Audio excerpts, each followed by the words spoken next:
want you to read this. If you don't understand what it means, then ask me the question. But basically what it says is you have the right not to let me look at your phone. I don't want anybody to get some of those texts. Like, they have nothing to do with this case, and they're just like... Between you and Chris? Yes, they're just kind of raunchy. Okay, like, well, everybody's an adult. I don't need that posted, like, we're not gonna somewhere. Post it. I want the newspapers to get that. That's all I want.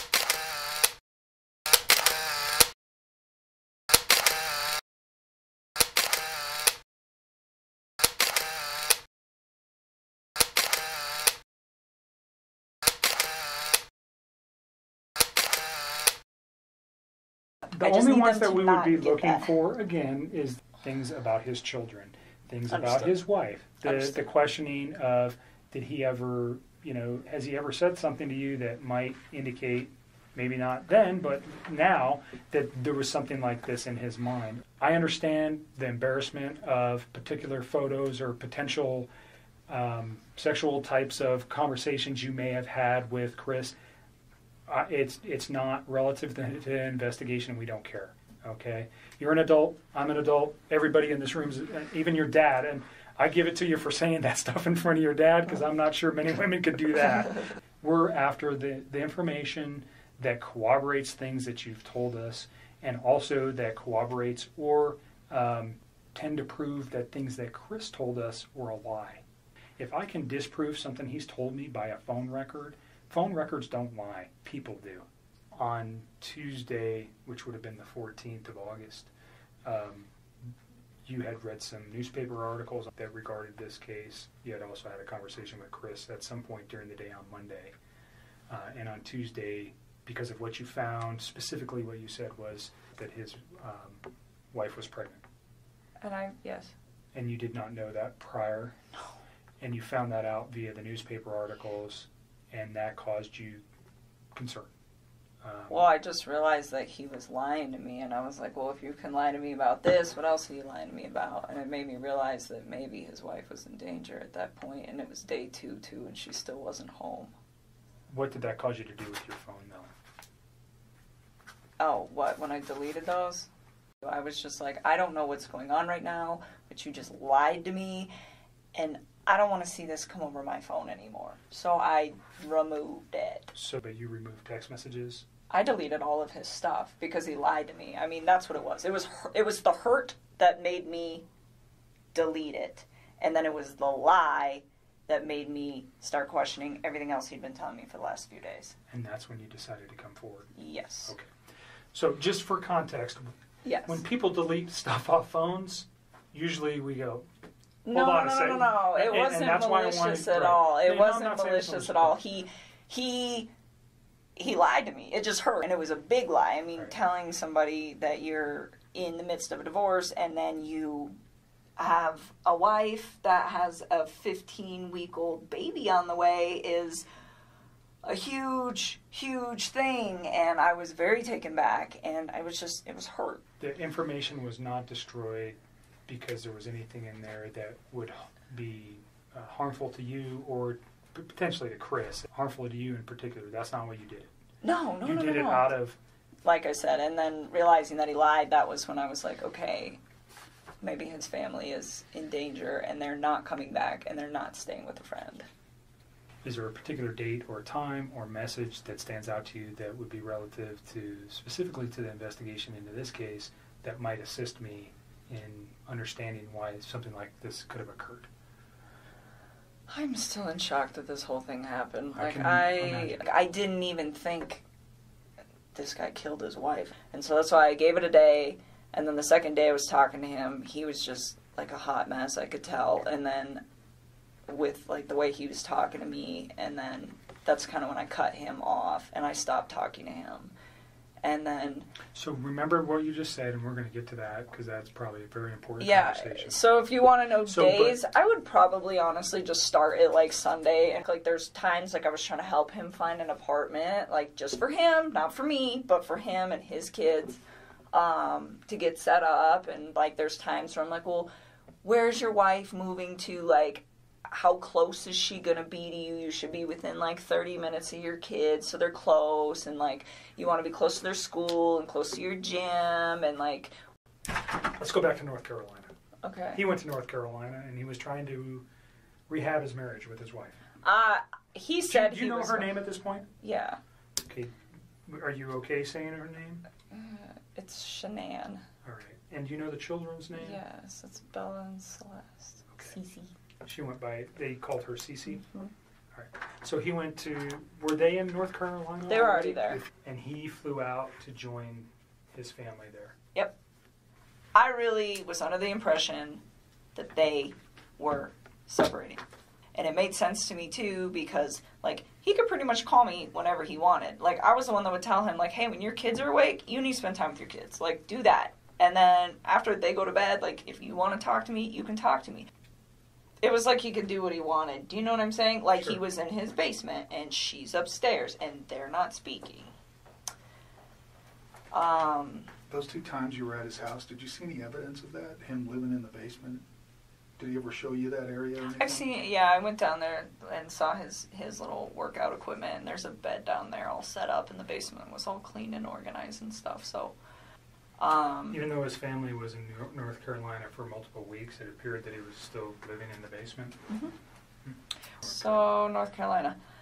He still made very frequent communication with me when he was out there, and at one point he told me that they sat down and they talked about it, and he told her that he wanted to either fix things or, like, to try to fix things, and if she didn't want to fix them, then they needed to, like, move forward with the separation and, like, actually file for a divorce at this point. He said that she was, like, pretty receptive to just not trying. He was like, she seemed like she just wants me to go. He's like, when she has her mind made up, she has her mind made up, and that's what she wants. And he's like, she doesn't want to try anymore. And he's like, and neither do I really. And he was like, it's done. And then the next day, he told me, we're putting the house up for sale as soon as we get back. And I was like, whoa, that was quick. And he was like, it's her. She's ready to go. And I was like, okay. He got back, and I started asking him, like, what are you going to do? Because the Colorado housing market is fire, and you guys are going to sell this house, like, real fast. And I'm like, you need to start looking for a new place to live. And I'm like, where do you want to live? And I was really trying to help him out. I'm like, do you want to get a house? Do you want 3 bedrooms so you have one and each of your girls have one? And then he told me he wanted a 2-bedroom apartment, and he said he wanted 1 room for him and the other room for his 2 girls. And I thought it was kind of cute. Like, I remember telling him, I was like, yeah, me and my sister had bunk beds, like, at my dad's house. Did you ever give him, like, books or articles or anything to read about saving your marriage? Pytanie to może wydawać się Nichol Kessinger zaskakującym, ale ma ono powiązanie z rewizją przeprowadzaną w domu ofiar. W aktach sprawy Colorado vs. Christopher Lee Watts, w tych słynnych Discovery Files, które zawierają prawie 2000 stron, czytamy: podczas przeszukiwania garażu zlokalizowałem w kontenerze na śmiecie pudełko tekturowe używane przez Amazon do wysyłki paczek. W pudełku znalazłem książkę o poprawie małżeństwa, która wydawała się nowa. Wcześniej otrzymałem informację, że SHANANN Watts wysłała książkę o poprawie małżeństwa swojemu mężowi Chrisowi Wattsowi. Książka ta została sfotografowana i zabezpieczona jako dowód rzeczowy.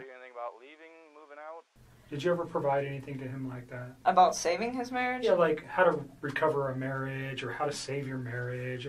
You know, there's all sorts of publications and books out there. I told him a few times, like, I think that you should take the time to read some articles about what separation does to kids. You know, but at the same time, it was like, just read. Like, that's what I always used to tell him. I'd always tell him to, like, I tell people to read about everything. Reading is so good for you. So he, at this time, is telling you that, yeah, I am the guy trying to save the marriage and she doesn't want it. That's what he told me. He was like, she doesn't want it, so I'm not going to do it. And then it was like, we're filing for divorce, we're selling the house. And this was like all as soon as they were coming back from North Carolina. Like, did you recall when he gets back from North Carolina? No, I don't even know how long he was out there. I know it was like less than 2 weeks and more than 1. Okay. So he comes back early August, would that be fair? Oh yeah, it was definitely like in the first 2 weeks. Does his wife come back with him at that time? Or yeah, they all came back. They all come back at the same time? They all came back. And so I took the time, and you will see that in the text too. Like, I found this apartment. It was perfect. It was so cute. I was like, it's in your price range. It's like 6 miles from the gym. It's 23 miles from work. And I told him, I was like, I'll keep looking for more places. And he's like, well, there's some that I want to go see too. And he actually had me thinking that he was going to go look at these places this week. You said earlier that he had never, or that the apartment wasn't for you and him. It was just for him and his children. Oh yes. It wasn't. You had no intentions of moving in with him. No, I have my own spot. I still have a lease there till July, and even then, like, he never asked me to move in with him, Okay. and I never tried to move in with him. I really try to take everything with this whole situation very slow. The only part that I screwed up on was the fact that he wasn't completely separated from her when him and I decided to spend time with each other. That is where I screwed up. There was never any conversation about, we can't do this with her around, we can't do this with the kids around. Never. He never said that, you never said that. No. Way you guys were trying to make this work was just, slowly trying to come together because of his current situation, and you, by your own account, your own. Mine. I mean, you're just a independent person. It sounds like pretty much. Yeah. And but through text message or through conversation, he never said, "Hey, I'm not going to be financially able to do this," or "This isn't a good thing. I got these kids." None of those conversations ever came up. No. And I remember asking him, I was like, "You sure you don't want to just get like a house?" And he's like, "I never thought about a house." I'm like, "Yeah, you can rent houses, man." Like, and he's just like, "I don't know if I can afford that." And I was like, "Okay." And I knew that those two had been through some financial trouble. I definitely found out a lot more about that situation in the newspaper recently. Okay, so prior to the newspaper, how did you know he was in financial difficulty?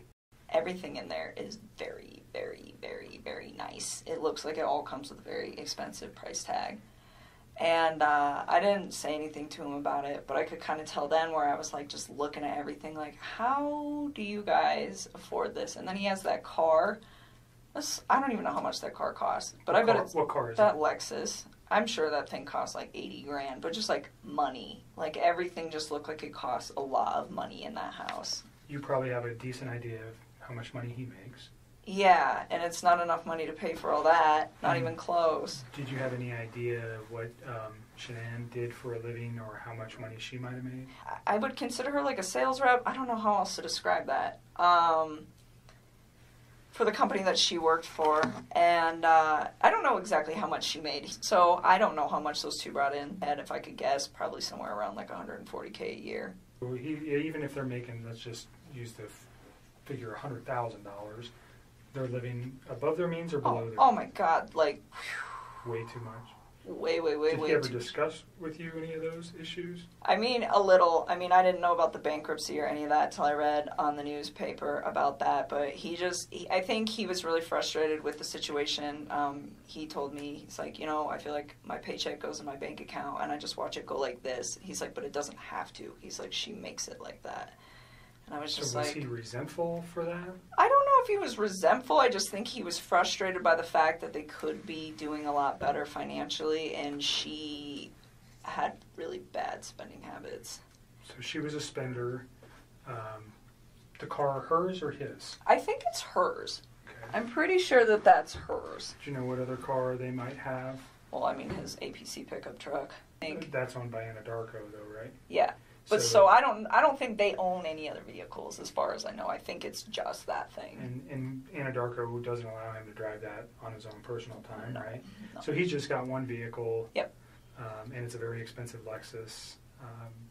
And then they live in a pretty expensive house. It's a huge house. Yeah.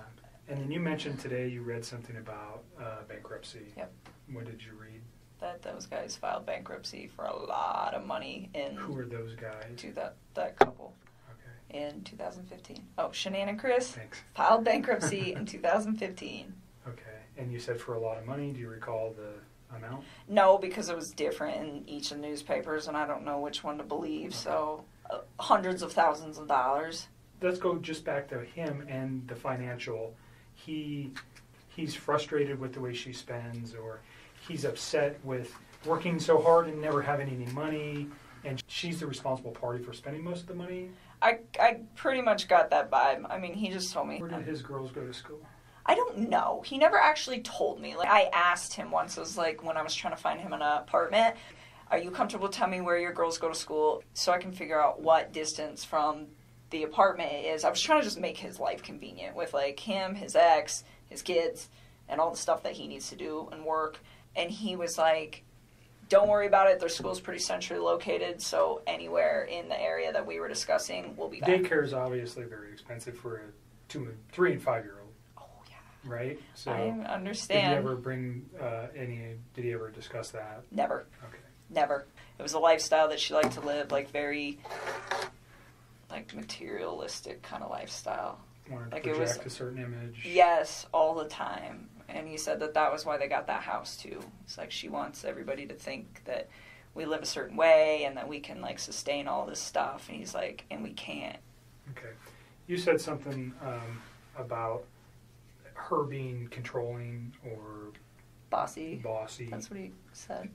Bossy. Do you know exactly what he meant by that? How that affected him? I think he was just saying when he voices his opinion, it's not heard.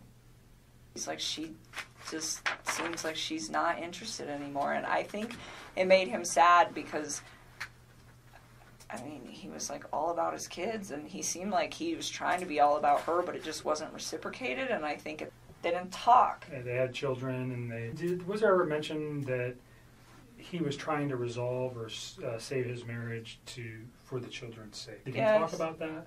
I mean, he told me that her and him have had communication issues for about 6 years, where she just seems really like detached and uninterested. And I said, 6 years is a really long time for you guys to not fix that, considering they were married for what, 8?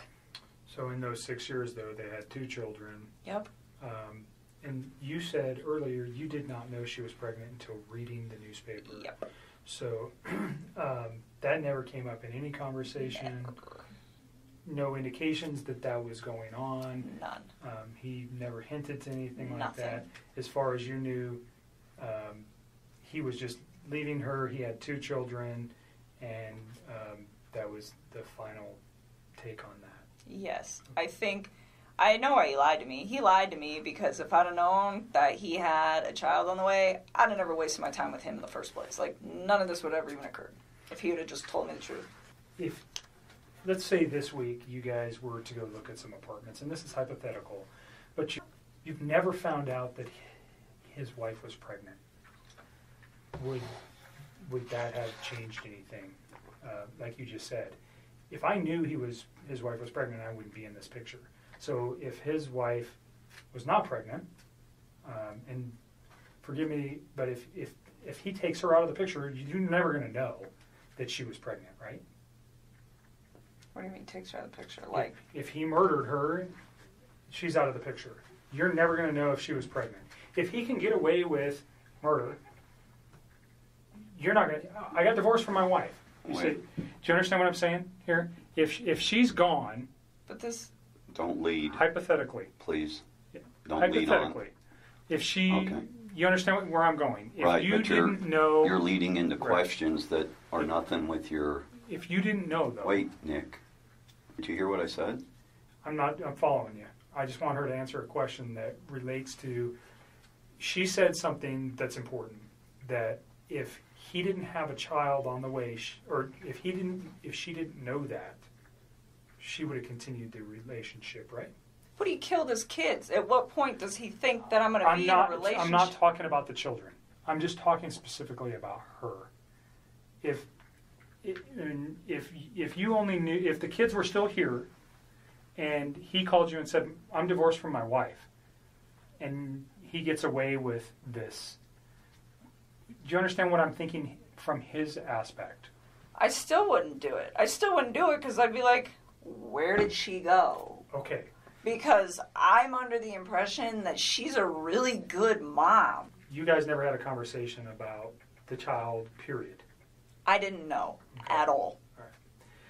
And by your words, if you did know, you would have ended the relationship. Well, because it wouldn't have made sense to me that he's like, I'm getting separated. Oh, by the way, I have a baby on the way. It's like, That's 15 weeks. You are a liar. you're just trying to sleep with me.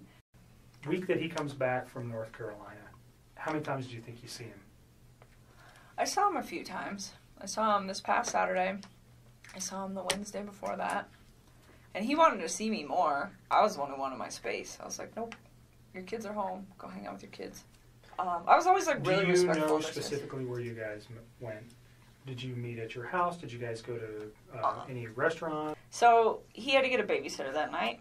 So he picked you up? What was he driving? No, he didn't pick me up. He came to my house. We drove my truck. Okay. So he gets to your house. You know what he was driving to get to your house? What kind of truck do you drive? I drive a Toyota 4Runner. Okay.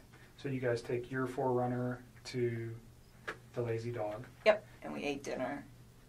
And you're there for how long?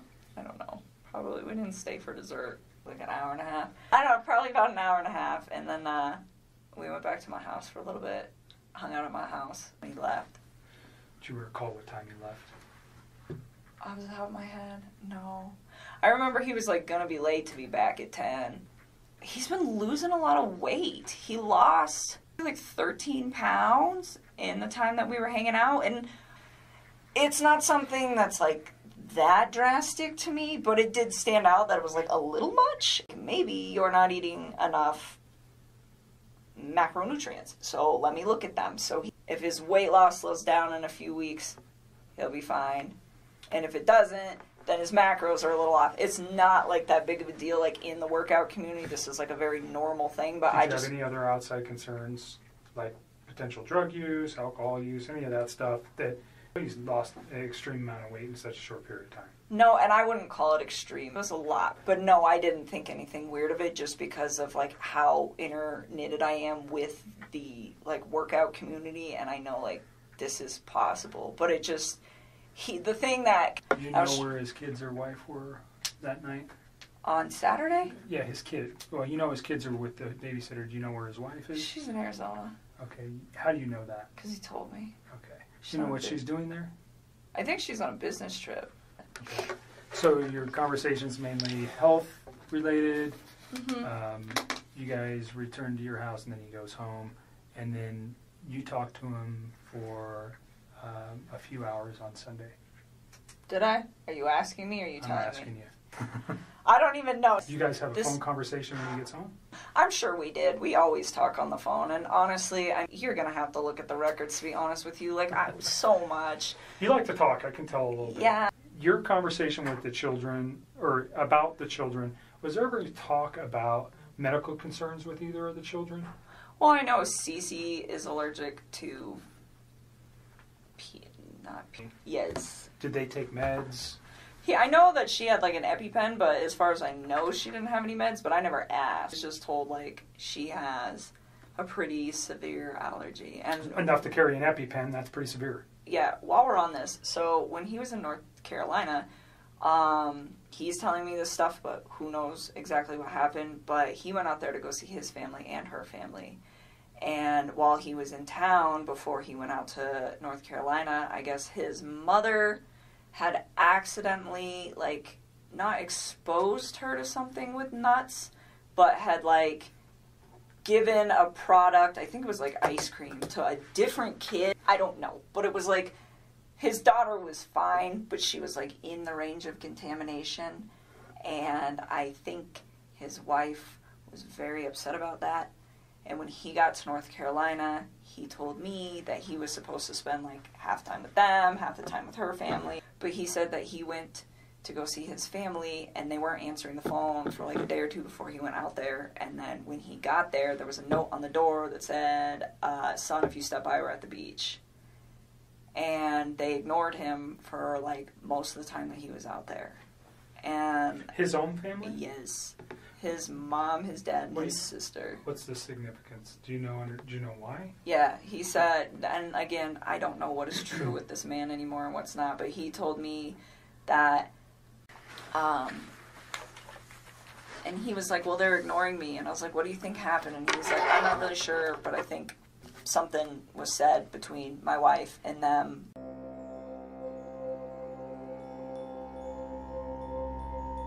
I didn't know! Like,